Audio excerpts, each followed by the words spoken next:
ছাত্ৰ ছাত্ৰীসকল আজি আমি আকৌ মৌলৰ পৰ্যায়ৰ শ্ৰেণীবিভাজনৰ কেইটামান MCQ ডিছকাছ কৰিম। ইয়াৰ প্ৰথমটো MCQ হৈছে তলৰ কোনটো মৌলৰ দুটা খোল বা কক্ষ আছে আৰু দুটাই তোমাৰ ইলেক্ট্ৰনে পৰিপূৰ্ণ হৈ আছে। আমাক দি থোৱা অপশ্যনকেইটা হৈছে option A helium, option B neon, option C calcium আৰু অপশ্যন ডি বৰণ। এতিয়া তোমাৰ এইটো জানিব হ'লে আমি আমাৰ মৌলবিলাক কোনটো পৰ্যায় তালিকাখনৰ কোনটো স্থানত আছে জানিব লাগিব, লগতে তাৰ পাৰমাণৱিক সংখ্যা জানিব লাগিব।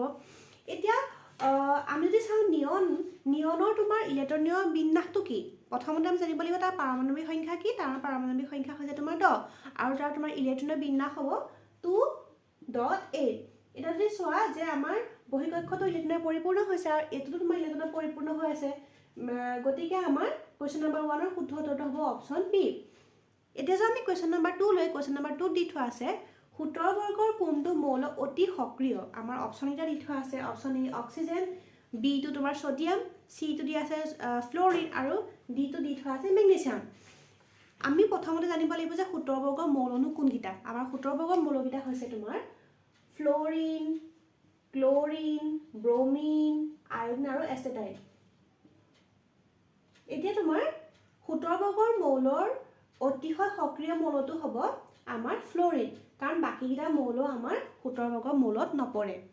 এতিয়া যাওঁ আমি কুৱেশ্যন নম্বৰ 3 লৈ, তাত দি থোৱা আছে 18 বৰ্গৰ মৌলখিনি কোৱা হয় অপশ্যন এ সম্ভ্ৰান্ত গেছ, অপশ্যন বি এলকাইল ধাতু, অপশ্যন চি হেল'জেন আৰু অপশ্যন ডি তোমাৰ এটাউন হৈ গৈছে। এতিয়া আমি এইটো কুৱেশ্যন জানিবলৈ হ'লে আমাৰ 18 বৰ্গৰ মৌল কোনকেইটা জানি ল'ব লাগিব। আমাৰ 18 বৰ্গৰ মৌলকেইটাৰ ভিতৰত পৰে হিলিয়াম, নিয়ন, আৰ্গন, ক্ৰিপ্টন, জেনন আৰু তোমাৰ ৰেডন। 18 বৰ্গৰ মৌলবিলাকক আমাৰ কোৱা হয় সম্ভ্ৰান্ত গেছ। আমাক কি কাৰণে কোৱা হয়, কাৰণ 18 বৰ্গৰ মৌলবিলাকে সাধাৰণতে বেলেগৰ লগত বিক্ৰিয়া নকৰে, ইহঁতি অতিশয় সক্ৰিয় হৈ থাকে, ইহঁতি অতিশয় নিষ্ক্ৰিয় আৰু সেইটো কাৰণে সিহঁতক সম্ভ্ৰান্ত গেছ বুলি কোৱা হয় বা নিষ্ক্ৰিয় গেছ বুলিও কোৱা হয়। গতিকে আমাৰ কুৱেশ্যন নম্বৰ 3 শুদ্ধ উত্তৰটো হ'ব অপশ্যন এ। কিন্তু পিছলে এতিয়া তোমাৰ এই জেননৰ তোমাৰ কিছুমান যৌগ আৱিষ্কাৰ হৈছে, কিন্তু সেই তথাপিতো জেননক তোমাৰ সম্ভ্ৰান্ত গেছৰ সেইটো তালিকাতে ৰখা হয় মানে এতিয়াও। এতিয়া যে আমি কুৱেশ্যন নম্বৰ 4 এটা দি থোৱা আছে তলৰ কোনটোক লৈ আধুনিক পৰ্যায়ৰ তালিকাখন প্ৰস্তুত কৰা হৈছে।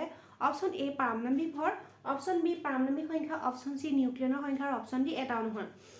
এতিয়া প্ৰথম অৱস্থাত যেতিয়া পৰ্যায় তালিকাখন প্ৰস্তুত কৰা হৈছিল তেতিয়া কিন্তু পাৰমাণৱিক ভৰৰ বৰ্ধিত ক্ৰমত সজোৱা হৈছিলে, কিন্তু যিখন আধুনিক পৰ্যায় তালিকা প্ৰস্তুত কৰা হ'ল তেতিয়া তেওঁলোকে কি কৰিলে পাৰমাণৱিক সংখ্যাৰ বৰ্ধিত ক্ৰমতহে তোমাৰ পৰ্যায় তালিকাখন মানে প্ৰস্তুত কৰিছে। গতিকে আমাৰ কুৱেশ্যন নম্বৰ 4ৰ শুদ্ধ উত্তৰটো হ'ব তোমাৰ অপশ্যন বি পাৰমাণৱিক সংখ্যা।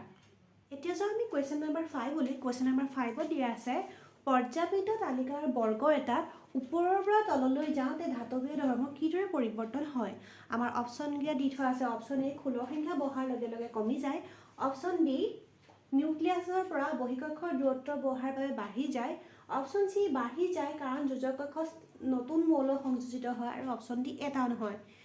আমি এটা কথা জানো, যেতিয়া আমাৰ পৰ্যায় তালিকাখনত পৰ্যায় এটাত আমি বাওঁফালৰ পৰা সোঁফাললৈ যাওঁ তেতিয়াহ'লে তোমাৰ ধাতৱীয় ধৰ্ম কমি আহে, কিন্তু বৰ্গৰ তাৰ উল্টাটো হয়। যেতিয়া আমি ওপৰৰ তললৈ আহোঁ তেতিয়াহ'লে তোমাৰ কি হয় ধাতৱীয় ধৰ্ম বাঢ়ি যায়, কাৰণ বহিঃকক্ষৰ পৰা যিটো নিউক্লিয়াছৰ দূৰত্ব হয় সেই দূৰত্বটো বাঢ়ি যায়। বাঢ়ি যোৱাৰ লগে লগে মানে মৌল এটাই অতি সহজে ইলেক্ট্ৰনটো এৰি দিব পাৰে, গতিকে ধাতৱীয় ধৰ্ম বৰ্গ এটাত ওপৰৰ পৰা তললৈ যাওঁতে বাঢ়ি যায়।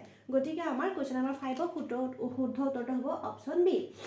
এতিয়া যে আমি কুৱেশ্যন নম্বৰ 6 লৈ তাত দি থোৱা আছে পৰ্যায়বৃত্ত তালিকাৰ পৰ্যায় এটাত যোজ্যতা বাওঁফালৰ পৰা সোঁফাললৈ বাঢ়ি যায়, অপশ্যন বি দি থোৱা আছে সোঁফালৰ পৰা বাওঁফাললৈ কমি যায়, অপশ্যন চি প্ৰথমে বাঢ়ে তাৰপিছত কমে আৰু অপশ্যন ডি দি থোৱা আছে প্ৰথমে কমে আৰু তাৰপিছত বাঢ়ে। এতিয়া যদি পৰ্যায়ত আমি যদি যোজ্যতাৰ কথা আলোচনা কৰোঁ তেতিয়াহ'লে তোমাৰ সদায় কি হয় প্ৰথমে বাঢ়ে তাৰপিছত কমি যায় মানে। গতিকে আমাৰ কুৱেশ্যন নম্বৰ 6ৰ শুদ্ধ উত্তৰটো হ'ব আমাৰ অপশ্যন চি। এতিয়া যে আমি কুৱেশ্যন নম্বৰ 7 লৈ তাত দি থোৱা আছে এটা মৌলৰ ইলেক্ট্ৰনৰ বিন্যাস হৈছে 2.8.4, মৌলটো আছে 14 বৰ্গত, অপশ্যন বি দি থোৱা আছে 18 বৰ্গত, অপশ্যন চি 17 বৰ্গত আৰু অপশ্যন ডি দি থোৱা আছে 4 বৰ্গত। 2.8.4 মানে তোমাৰ ইয়াৰ তোমাৰ পাৰমাণৱিক সংখ্যাটো হৈছে এই মৌলটোৰ 14 হা, আৰু 14 এই 14টো হৈছে তোমাৰ চিলিকনৰ পাৰমাণৱিক সংখ্যা। আৰু এই চিলিকনটো আছে তোমাৰ 14 বৰ্গৰ মূলত। গতিকে আমাৰ কুৱেশ্যন নম্বৰ 7ৰ শুদ্ধ উত্তৰটো হ'ব অপশ্যন এ।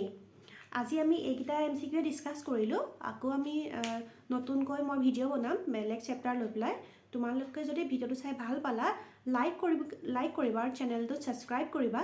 আৰু যদি তোমালোকৰ কিবা সুধিবলগীয়া থাকে তোমালোকে মোক কমেণ্ট ছেকশ্যনত সুধিব পাৰা। Thank U.